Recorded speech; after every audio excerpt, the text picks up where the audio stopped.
Welcome to 108 news Telugu బులెటిన్ల ముందుగా headlines. తులసి గబ్బర్డ్పై నిర్మలా సీతారామన్ ప్రశంసలు. పుప్పాలగూడలోని అగ్ని ప్రమాదం, బయటకు పరుగులు తీసిన అపార్ట్మెంట్ వాసులు. తెలంగాణ అబ్కారీ శాఖ డైరెక్టర్గా హరికిరణ్ బాధ్యతల స్వీకరణ. కసబ్కు యూపీఏ ప్రభుత్వం బిర్యానీ పెట్టింది, జేపీ నడ్డా కీలక వ్యాఖ్యలు.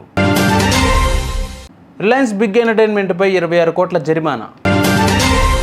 అగ్రరాజ్యం అమెరికా నిఘా విభాగానికి అధిపతిగా తులసి గబ్బార్డ్ను ఎంపిక చేయడంపై కేంద్ర మంత్రి నిర్మలా సీతారామన్ హర్షం వ్యక్తం చేశారు. గత 21 ఏళ్లుగా అమెరికా ఆర్మీ రిజర్వ్స్లో లెఫ్టినెంట్ కల్నల్గా తులసి సేవలందించారు. మీతో నేను చేసిన కొన్ని సంప్రదింపులు సందర్భంగా మీ ఆలోచనలు, అంకితభావం కొన్ని విషయాల పట్ల స్పష్టత నన్ను ఎంతగానో ఆకట్టుకుంది. కీలక బాధ్యతలు చేపట్టబోతున్న మీకు శుభాకాంక్షలు అని ట్వీట్ చేశారు. హైదరాబాద్లోని మణికొండ పరిధి పుప్పాలగూడలో అగ్ని ప్రమాదం జరిగింది. ఇక్కడ గోల్డెన్ ఓరియో అపార్ట్మెంట్లో 3వ అంతస్తులోని ఓ ఫ్లాట్లో మంటలు చెలరేగాయి. విద్యుదాఘాతంతో ఈ ప్రమాదం జరిగినట్లుగా భావిస్తున్నారు. మంటలు చెలరేగి ఆ తర్వాత గ్యాస్ సిలిండర్ పేలింది. ఒక్కసారిగా మంటలు, భారీ శబ్దం రావడంతో అపార్ట్మెంట్లోని వారంతా బయటకు పరుగులు తీశారు. ప్రమాదం జరిగిన ఫ్లాట్లోని 5గురు కుటుంబ సభ్యులు వెంటనే బయటకు వచ్చారు. ప్రమాదంలో ఈ ఫ్లాట్ పూర్తిగా దగ్ధమైపోయింది. దాదాపుగా 50 లక్షల విలువైన ఆస్తి దగ్ధమైనట్లు బాధితులు చెబుతూ కన్నీరు మున్నీరయ్యారు. ఫైర్ ఇంజన్లతో మంటలు ఆర్పుతున్నారు ఆఫీసర్లు. తెలంగాణ అబ్కారీ శాఖ డైరెక్టర్గా చువ్వూరి హరికిరణ్ శుక్రవారం బాధ్యతలు స్వీకరించారు. అసిస్టెంట్ ఎక్సైజ్ సూపరింటెండెంట్ శ్రీనివాసరావు స్వాగతం పలికారు.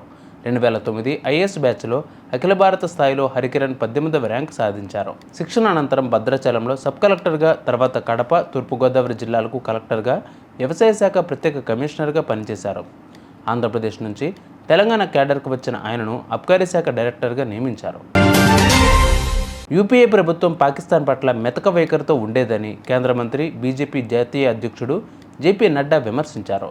మహారాష్ట్ర థానేలో మాట్లాడుతూ ముంబై 26/11 దాడుల్లో ప్రధాన నిందితుడు అజ్మల్ కసబ్కు బిర్యానీ అందించారు.